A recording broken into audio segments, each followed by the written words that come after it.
నమస్కారం city news కి స్వాగతం। కలెక్టరేట్ లోని ఎస్ఆర్ శంకరన్ హాల్లో ప్రభుత్వ యాజమాన్య పాఠశాలల విద్యార్థులకు విజయం మనదే కార్యక్రమాన్ని నిర్వహించారు। ఈ కార్యక్రమంలో జిల్లా కలెక్టర్ పాల్గొన్నారు। అనంతరం ఆమె మాట్లాడుతూ 10th పరీక్షల్లో మనమే స్టేట్ టాపర్లు కావాలని ఆమె తెలిపారు। మీ భవిష్యత్ బాగుండాలని అన్నారు। భవిష్యత్కు 10వ తరగతి మొదటి మెట్టని, దానిలో అద్భుత ప్రతిభ కనపరచాలని సూచించారు। ఎవరికైనా పరీక్ష అంటే భయముందా అని కలెక్టర్ విద్యార్థులను ప్రశ్నించగా కొంతమంది భయముందని చేతులు ఎత్తారు। భయం అవసరం లేదని, ఆత్మవిశ్వాసం ఉండాలని, బాగా చదవాలని, అంతే ఉత్తీర్ణత సాధించగలమని పేర్కొన్నారు। తల్లిదండ్రులు గర్వపడే విధంగా మీరు సమాజంలో ఉన్నత స్థాయిలో ఉండాలని కలెక్టర్ ప్రేరణ కల్పించారు। ఈ కార్యక్రమంలో జిల్లా విద్యాశాఖ అధికారి డాక్టర్ షేక్ సలీం బాషా, ఇతర విద్యాశాఖ అధికారులు పాల్గొన్నారు। పరిస్థితి ఇలా ఉంది, నా అమ్మ ఇలా ఉన్నారు, నా ఫాదర్ ఇలా ఉన్నారు, వారు నన్ను ఇంత పెద్ద స్టడీస్ కు మనల్ని వారు చదివించగలుగుతారు, అవి అన్ని ఆలోచించకూడదు। మీ గోల్ దాన్ని మీరు పెంచుకోవాలి। థర్డ్, దాన్ని అచీవ్ చేయడానికి మీరు ఇలాంటి టెక్నిక్స్ నేను చెప్పినది యు మెస్ ఫీల్ ఇది చిన్న టెక్నిక్, ఇది ఏంటి ఇది అని మీరు ఇప్పుడు అనుకోవచ్చు, but when you start doing it, ఏ పనికైనా you start doing it you will see the power of that tech. రెండు సినారియోలు మీకు చెప్పాను। ఒకటి, ఈ ఎగ్జామ్ సినారియోని different times 3-4 times every day ఆ ఎగ్జామినేషన్ సినారియోని మీ మైండ్ లోనే ఒక మూవీ లాగా ఫ్లాష్ అవుతూనే ఉంటుంది। ఇంటర్నెట్ చరిత్రలో సంచలనం సిటీ బ్రాడ్బ్యాండ్। ఇప్పుడు ఇంటింటికి ఇంటర్నెట్, సిటీ నుంచి గ్రామం వరకు అదే స్పీడ్। మీరు ఈ రోజే సిటీ బ్రాడ్బ్యాండ్ కుటుంబంలో చేరండి। తన శాఖలను సమర్థవంతంగా నిర్వహిస్తూ రాష్ట్రాభివృద్ధి కోసం మంత్రి నారా లోకేష్ అహర్నిశలు కష్టపడుతున్నారని MLA Kanna Lakshminarayana, APTS chairman Mannava Mohan Krishna అన్నారు। ప్రతి టీడీపీ కార్యకర్తకు తాను అండగా ఉన్నా అనే భరోసాను పార్టీ జాతీయ ప్రధాన కార్యదర్శి మంత్రి నారా లోకేష్ కల్పించారని APTS chairman Mannava Mohan Krishna, MLA Kanna Lakshminarayana తెలిపారు। లోకేష్ జన్మదినాన్ని పురస్కరించుకుని ఆయన సాధించిన విజయాలతో కూడిన శకటాలను మన్నవ మోహన్ కృష్ణ ఏర్పాటు చేశారు। ర్యాలీను ఎమ్మెల్యేలు నక్కా ఆనందబాబు, కన్నా లక్ష్మీనారాయణ, బూర్ల రామాంజనేయులు, నసీర్ ప్రారంభించారు। రాష్ట్రాన్ని అన్ని విధాల అభివృద్ధి చేయడంలో మంత్రి నారా లోకేష్ తనదైన శైలితో ముందుకు సాగుతున్నారని చెప్పారు। విశాఖకు ఐటీ కంపెనీలు రావడంలో కీలక పాత్ర లోకేష్దని పేర్కొన్నారు। కార్యక్రమంలో AP IDC chairman Degala Prabhakar, mayor Kovelamudi Ravindra, deputy mayor Sajjila, TDP జిల్లా అధ్యక్షులు పిల్లి మాణిక్యరావు, ఇతర నాయకులు పాల్గొన్నారు। తెలుగుదేశం పార్టీ భవిష్యత్ రథసారథి, ఆంధ్ర రాష్ట్ర భవిష్యత్ దిక్సూచి నారా లోకేష్ గారి జన్మదినం సందర్భంగా ఈరోజు గుంటూరు నగరంలో వినూత్నంగా వివిధ రకాల శకటాలతోటి ఒక భారీ ర్యాలీని నిర్వహిస్తున్నాం।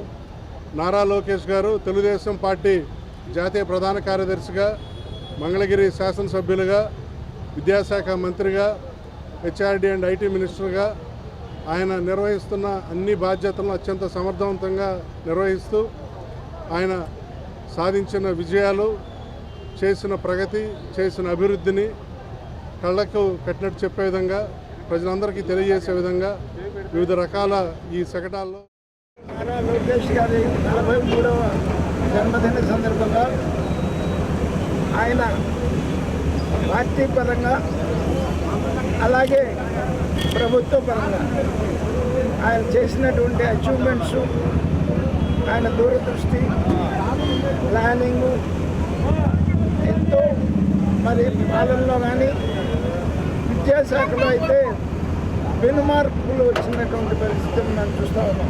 ఎస్ఎస్ఎల్ స్థాయి నుంచి రాష్ట్ర స్థాయి దాకా కూడా పార్టీ పటిష్టతకి కృషి చేస్తూ, ఇంకొక పక్క ఏదైతే యువతకి 20 లక్షల ఉద్యోగాలు ఇస్తామని చెప్పేసి ఎన్నికలకు ప్రామిస్ చేశామో ఆ 20 లక్షల ఉద్యోగాల సాధనలో నిరంతరం రోజుకి జనవరి 29 నుండి ఫిబ్రవరి 1వ తేదీ వరకు ఏఐకేఎస్ జాతీయ కౌన్సిల్ సమావేశాలు వెంకటేశ్వర విజ్ఞాన మందిరంలో జరగనున్నాయి। ఈ సందర్భంగా అఖిల భారత కిసాన్ సభ ఆహ్వాన పత్రికలను మాజీ ఎమ్మెల్సీ కెఎస్ లక్ష్మణరావు, రైతు సంఘం రాష్ట్ర అధ్యక్షులు వి కృష్ణయ్య ఆవిష్కరించారు. అనంతరం వారు మీడియాతో మాట్లాడుతూ జాతీయ కౌన్సిల్ సమావేశాలు 4 రోజుల పాటు ఉమ్మడి గుంటూరు జిల్లాలో జరుగుతున్నాయని తెలిపారు. కేంద్ర ప్రభుత్వం తెచ్చిన చట్టాలు రైతులకు ఉరితాలులా మారాయని ఆవేదన వ్యక్తం చేశారు. పంటకు గిట్టుబాటు ధర లేక రైతులు ఎన్నో ఇక్కట్లు పడుతున్నారని చెప్పారు. ఈ కౌన్సిల్ సమావేశాల్లో రైతుల సమస్యలపై చర్చించి పలు నిర్ణయాలు తీసుకోవడం జరుగుతుందన్నారు. ఈ సమావేశాలకు ఎందరో ప్రముఖులు హాజరు కానున్నారని, ప్రతి ఒక్కరూ పాల్గొని జయప్రదం చేయాలని పిలుపునిచ్చారు. ఈ కార్యక్రమంలో కె ప్రభాకర్ రెడ్డి, కె అజయ్ కుమార్ తదితరులు పాల్గొన్నారు. జనవరి 29, 30, 31, ఫిబ్రవరి 1 అంటే 4 రోజుల పాటు మన గుంటూరు నగరంలో జరగబోతా ఉన్నాయి. గుంటూరు ఉమ్మడి జిల్లా ఈ జాతీయ కౌన్సిల్ సమావేశాలకి ఆతిథ్యం ఇస్తూ ఉంది. ఆహ్వాన సంఘం తరఫున ఈరోజు ఈ ప్రెస్ కాన్ఫరెన్సు ఏర్పాటు చేయటం జరిగింది. ప్రధానంగా ఈరోజు భారతదేశంలో కానీ మన రాష్ట్రంలో కానీ మన జిల్లాతో సహా వ్యవసాయం అనేక సమస్యలు ఎదుర్కొంటుంది, ఒడిదుడుకులు ఎదుర్కొంటుంది. రైతాంగం అనేక ఇబ్బందులు పడుతున్నారు. గత 2-3 సంవత్సరాలుగా ఒక్క పంటకు కూడా గిట్టుబాటు ధర లేని పరిస్థితిని మన రాష్ట్రంలో కూడా మనం చూస్తూ ఉన్నాం.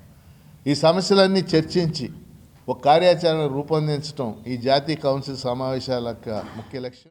2010లో ఇదే గుంటూరులో భారీ ఎత్తున పెద్ద మహాసభ జరగటం జరిగింది. ఈ గుంటూరు ఉమ్మడి జిల్లా వాళ్ళందరూ కూడా స్వాగతం పలికి విజయవంతం చేయడానికి ప్రజలందరూ కూడా తోడ్పాటు అందించారు. అదేవిధంగా నేడు కూడా సెమీ మహాసభ లాంటిది ఇది కూడా జరగబోతుంది. వ్యవసాయం 3 చట్టాలు రద్దు చేసిన తర్వాత మరో మార్గం నుంచి రైతాంగాన్ని దెబ్బతీసే విధంగా కార్పొరేట్ సంస్థలను వ్యవసాయం మొత్తాన్ని కూడా దారదత్తం చేసే పరిస్థితిలో ఈ సమావేశాలు జరగబోతున్నాయి. ఈ సమావేశాల్లో అన్ని విషయాల మీద చర్చించి భవిష్యత్తు కార్యాచరణ తీసి రైతాంగ సమస్యలు, కౌలు రైతుల సమస్యల మీద అనేక పోరాటాలు, నిర్ణయాలు, తీర్మానాలు చేయబోతున్నారు.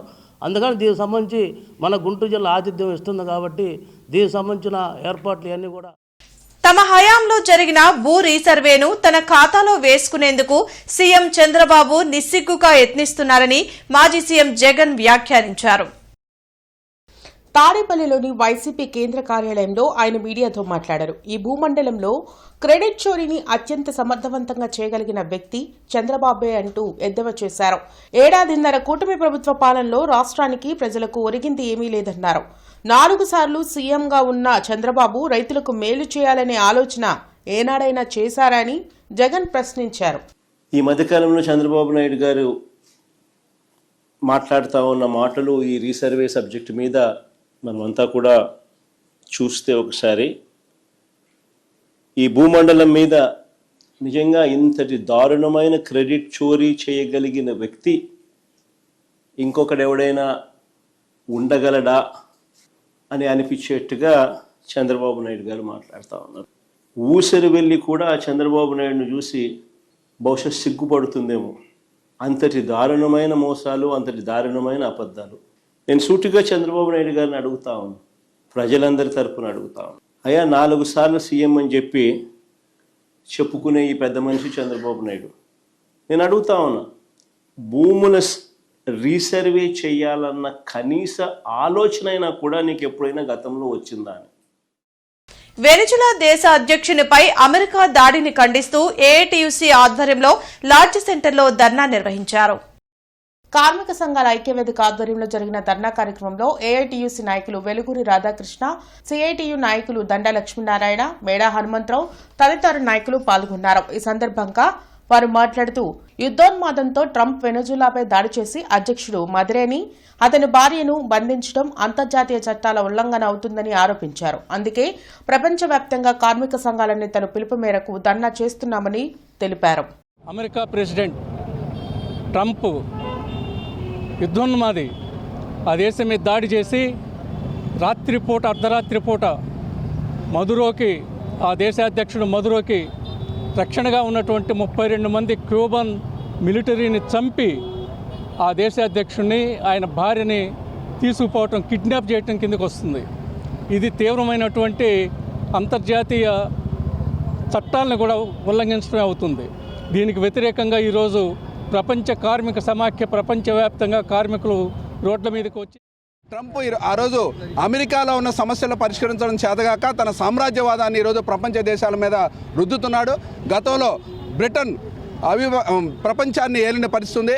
ఈరోజు తన డాలర్ ఆధిపత్యాన్ని వ్యతిరేకించే దేశాల మీద ఈరోజు ట్రంప్ ఈ యుద్ధాన్ని పాల్పడుతున్నాడు. వెనుజులా ఒకటే కాదు, ఈరోజు గ్రీన్లాండ్ మాదే అంటున్నాడు.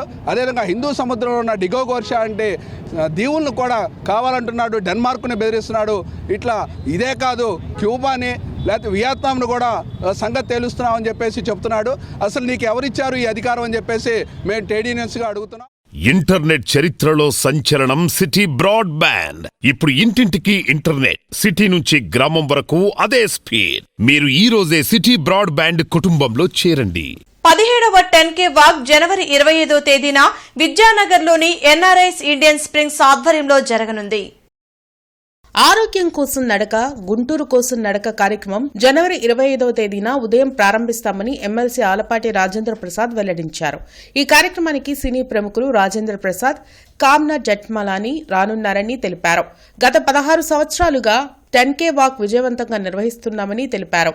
మదర్ తెరిసా విగ్రహం నుంచి చిల్లీస్ సెంటర్, శ్రీ కన్వెన్షన్ మీదుగా ఆర్టీఓ ఆఫీస్ మీదుగా విద్యానగర్ వరకు 10K వాక్ నిర్వహిస్తామన్నారు. 10K వాక్ క్యాప్లను, నెంబర్ బ్యాడ్జ్లను పాల్గొనే వారికి అందిస్తున్నామన్నారు. కులాలకు, మతాలకు, పార్టీలకు అతీతంగా జరిగే ఈ కార్యక్రమంలో ప్రతి ఒక్కరూ పాల్గొని జయప్రదం చేయాలని కోరారు. ఈ కార్యక్రమంలో kids college chairman Koya Subbarao, మాజీ ZP vice chairman Purnachandrarao, TV Rao, Lal Vazir, Manineni Perumal, executive director Pidikiti Tilak Babu తదితరులు పాల్గొన్నారు. ఆరోగ్యం కోసం నడక, గుంటూరు కోసం నడక కార్యక్రమం కేవలం 3 రోజుల తర్వాత 25వ తారీఖు ఉదయం 5:30 గంటలకి ప్రారంభమవుతా ఉంది. ప్రత్యేక అతిథులుగా సుజనా చౌదరి గారు, ప్రముఖ హాస్య నటుడు గౌరవనీయులు రాజేంద్ర ప్రసాద్ గారు, ప్రముఖ హీరోయిన్ జట్మలాని, వారితో పాటు ఇతర నటులు కూడా వస్తూ ఉన్నారు. అంతేకాకుండా పట్టణంలో పుర ప్రముఖులందరినీ, ప్రజాప్రతినిధులందరినీ కూడా ఆహ్వానించడం జరిగింది. ఇది గుంటూరు ఈవెంట్, గుంటూరు ప్రజల ఈవెంట్. ఈ ఈవెంట్ని అందరం కలిసి రాజకీయాలకు అతీతంగా, కులాలకి, మతాలకి, వర్గాలకు అతీతంగా ఇది ఆరోగ్యం కోసం చేసే ఈవెంట్గా. ఈ వార్తలు ఇంతటితో సమాప్తం. నమస్కారం.